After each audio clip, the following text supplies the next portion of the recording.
thugs scare you. Copy that. We're with you, Bo. Hello everybody, welcome to Beer, Toys and Banter. I'm Nez. And I'm Dunny. And here we are in Takodana. And the scene Force Awakens where everybody goes to Maz's castle. And the X-Wings skim along the water and fire the bullets. So, let's go and find a pub and try some beer. So here we are, done it. Ordered our beer. What have we gone for? I've gone for Fell Walker by Boness Bay Brewing. 4.1% mate. What have you gone for? Swan Blonde, 4%. Sorry mate, I'm ready for that. Go on then, what's that like? It's good. It's decent. Tastes very weak. I could do that in one. It tastes very weak. Yeah. I have to say that's not great either. There's not a lot of body in it. There's a bit of hoppy taste to it, a bit of citrusy, and there's probably something like Citra or Chinook hops in there, giving it that taste. But there's nothing it's in grim. that, There's it's nothing. grim. Brewer. Boness Brewery, Boness Bay Brewery. Sort yourself out, make some decent beers.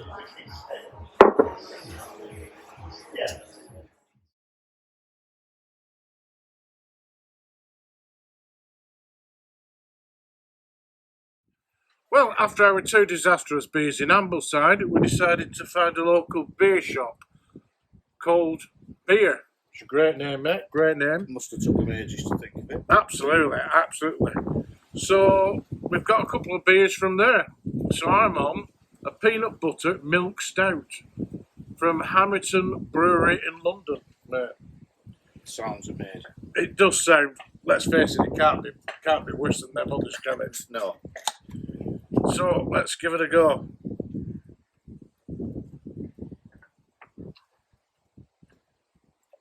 While you're pouring that, I just want to say that shop was incredible. If you're a beer lover, it was like being a kid in a toy shop. They had everything you could ever want. They had cold ones, and they had, just on the shelf stuff, and everything you could think of: IPAs, New England IPAs, double IPAs, stouts, pale ales, blondes, absolutely sours, and all the stuff we don't particularly like: lagers, pilsners. A fantastic shop, and the young lady who served us couldn't have been anyone. No, she was great, weren't she? Amazing. She was great. So let's give this a go.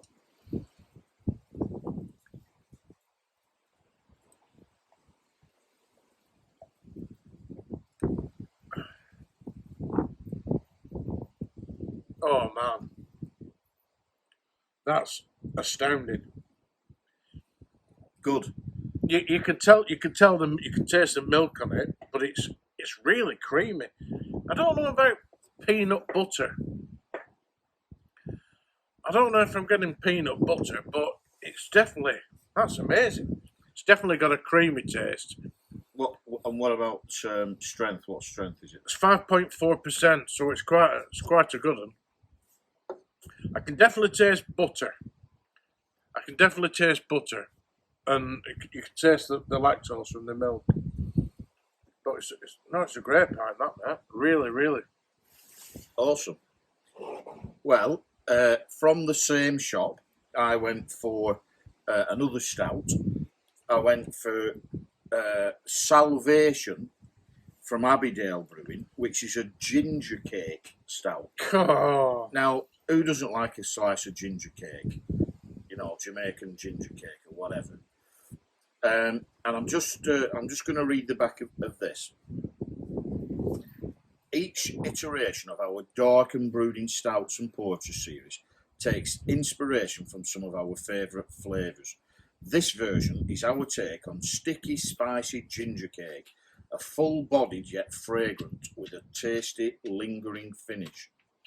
And it says the ingredients: wheat, oats, rye, hops, as you would hope, molasses, ginger, nutmeg, cayenne pepper, cinnamon, yeast.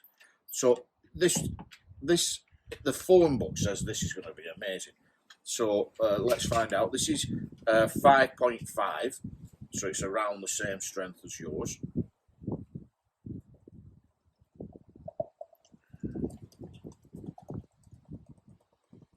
I'm actually going to be a bit controversial. I think that's now become my most favourite beer. That's awesome. I recommend anybody to try that.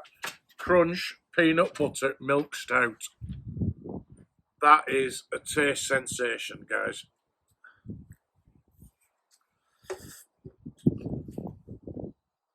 It's good. It's not as heavy and as full-bodied as I wanted it to be. It's definitely gingery. Have you ever had, Old Tom? Yeah. Have you ever had Ginger Tom? No. It's very similar to Ginger Tom, which is a porter.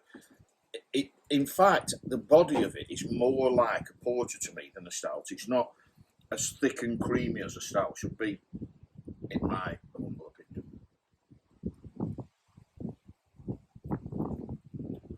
But the taste is... Does it taste of ginger cake? It definitely tastes of ginger cake.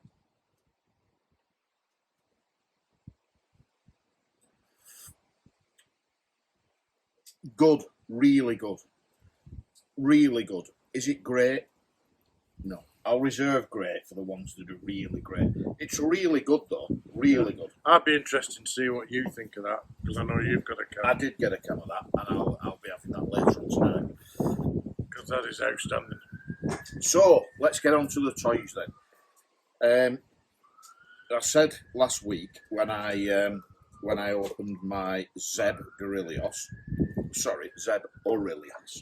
that I was going to get Ezra this week, and the delivery came as expected, and so here he is. So this now completes my Ghost crew from Rebel. Again, he's in the new packaging, and we said it all last week.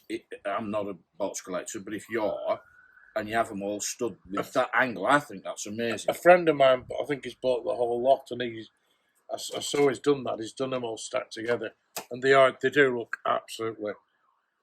If you're into packaging, yeah. But for me, just seeing all them is not as good as seeing all them. No, absolutely not. But it's better. It's far better than it were. Absolutely. I have to say, my first thoughts on this when I saw it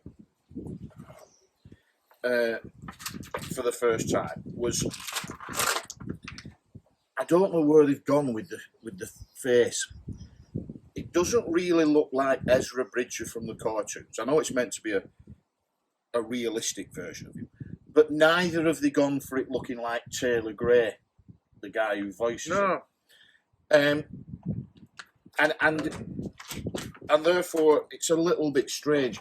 I guess it's more difficult with the human ones, because when you're trying to do these realistic ones where you've got Zeb and Hera, the alien races, it's a little bit easier for them, I guess, to do that. But nonetheless, like I said, I don't know where they've gone with the facial thing, but nonetheless, what a great figure! Loads of detail, absolutely full of detail. Look at the insignia on the back of the jacket, the one on his wrist. Comes with his helmet that he has in the first couple of episodes of Rebels, from when he was a cadet. And his lightsaber. So, all in all, good figure.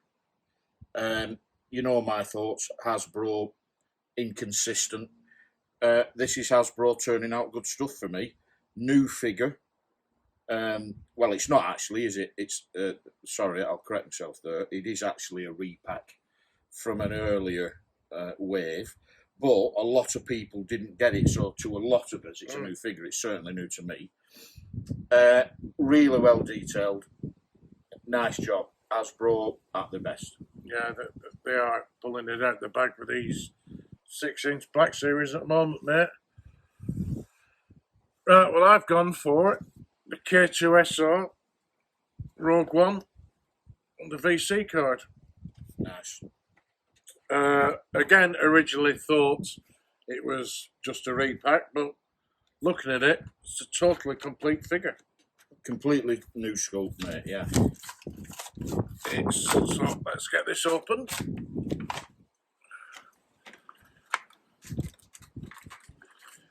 I mean, just initially, you can see. You can see the paintwork's a lot better on that, can't you? Yeah. All the joints are all silver painted. Where you can see